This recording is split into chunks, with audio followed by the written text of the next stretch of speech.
నిన్న big boss warning highlight. Doors open చేశారు, అది ఇంకా హైలైట్. మొన్నటి దాకా ఏమో అబ్బాయి డోర్స్ ఓపెన్ చేస్తే నేను వెళ్ళిపోతాను, ఇలాంటి ఫాల్తూ గేమ్స్. బిగ్ బాస్ ని చాలా అంటే చాలా మాట్లాడినాడు. దిమాక్ ఉందా, మనిషి పుట్టుకుందా, అది ఇది అది అని చాలా తిట్టాడు. ఈ రోజు కరెక్ట్ గా బిగ్ బాస్ అడిగినప్పుడు ఇలా దిక్కులు చూసి నాకేం తెలియదు అన్నట్టు యాడ్ చేస్తున్నాడు. డోర్లు కూడా ఓపెన్ చేసేటైతే ఈ బిగ్ బాస్ ఇష్టం లేదు, నా రూల్స్ ఇష్టం లేదు అన్న వాళ్ళు వెళ్ళిపోవచ్చు అంటే నాకేం తెలియదు అన్నట్టు యాడ్ చేశాడు. మొత్తానికి నిన్నైతే పవిత్ర 2.0 టాస్క్ ఏదైతే ఉందో ఎక్స్ టాస్క్ అదైతే కంప్లీట్ అయిపోయింది. శక్తి టీం అయితే గెలిచింది, కాంతార టీం అయితే ఓడిపోయింది. కాంతార టీం ఓడిపోవడానికి మెయిన్ కారణం అబ్బాయి నెగిటివ్ వైబ్స్ వల్లే కాంతార టీం అయితే ఓడిపోయింది. అబ్బాయి గివ్ అప్ ఇచ్చేసాడు. ఎప్పటి నుంచి అంటే సోనియా ఎప్పుడైతే నిఖిల్ ని గెలిపించిందో ఆ బెలూన్స్ టాస్క్ అప్పటి నుంచి అబ్బాయి అసలు ఇంట్రెస్టింగ్ గా ఆడటం లేదు. అప్పటి నుంచి ఇంకా గేమ్ గివ్ అప్ వేస్తున్నాడు. ఇంకా నిఖిల్ వాళ్ళ టీం చాలా స్పోర్టివ్ గా తీసుకుని ఆడాడు, అందుకే నిఖిల్ వాళ్ళ టీం గెలిచింది. వాళ్ళకి రెడ్ ఎగ్ రావడం ఇంకో ప్లస్ పాయింట్. డైరెక్ట్ గా చీఫ్ గా డైరెక్ట్ ఎంపిక అవ్వచ్చు అనేసి అన్నారు. వాళ్ళు ముగ్గురికి ఇష్టం, సోనియాకి, సీతాకి, పృథ్వీరాజ్. వీళ్ళు ముగ్గురులో ఎవరినో సెలెక్ట్ చేయాలి.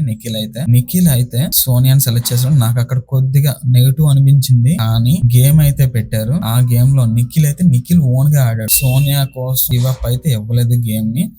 నిఖిల్ జెన్యున్ గా ఆడాడు, నిఖిలే గెలిచాడు గేమ్ లో. నేనైతే ఏమనుకున్నా అంటే నిఖిల్ ఓడిపోతాడేమో సోనియాని చీఫ్ చేయడానికి అని నేనైతే అనుకున్నాను, కానీ నిఖిలే గెలిచాడు. నిఖిల్ అక్కడ నాకు బాగా నచ్చాడు అనమాట. ఎందుకంటే సోనియా కోసం ఆడలేదు, అక్కడ నిఖిల్ కోసం ఆడాడు. ఒక పాయింట్ అయితే చెప్పాడు, బయటకు వచ్చాక చీఫ్ అవ్వడానికి సోనియాకి ఛాన్స్ ఇచ్చాను, అది ఆవిడ వినియోగించుకోవాలి. ఆవిడ ఫెయిల్ అయింది. ఇంకా అబ్బాయి వాళ్ళ టీం అయితే దాంట్లో ముగ్గురిని సెలెక్ట్ చేసుకోమన్నారు ఫస్ట్. దాని తర్వాత బిగ్ బాస్ మళ్ళీ మీరెవరు అర్హులు కాదు అనేసి అన్నారు. ఎందుకంటే వాళ్ళ టీం చాలా మాటలు కొద్దిగా నెగిటివ్ గా జోకింగ్ గా అవి మాట్లాడారు. సో అందుకని వాళ్ళ టీం నుంచి చీఫ్ అవ్వే ఛాన్స్ అయితే క్యాన్సిల్ చేశారు. మొత్తానికి నిన్నైతే నిఖిల్ మళ్ళీ చీఫ్ అయ్యాడు. నేను చూసిన విధానంలో నాకు అనిపించింది నేను చెప్పాను.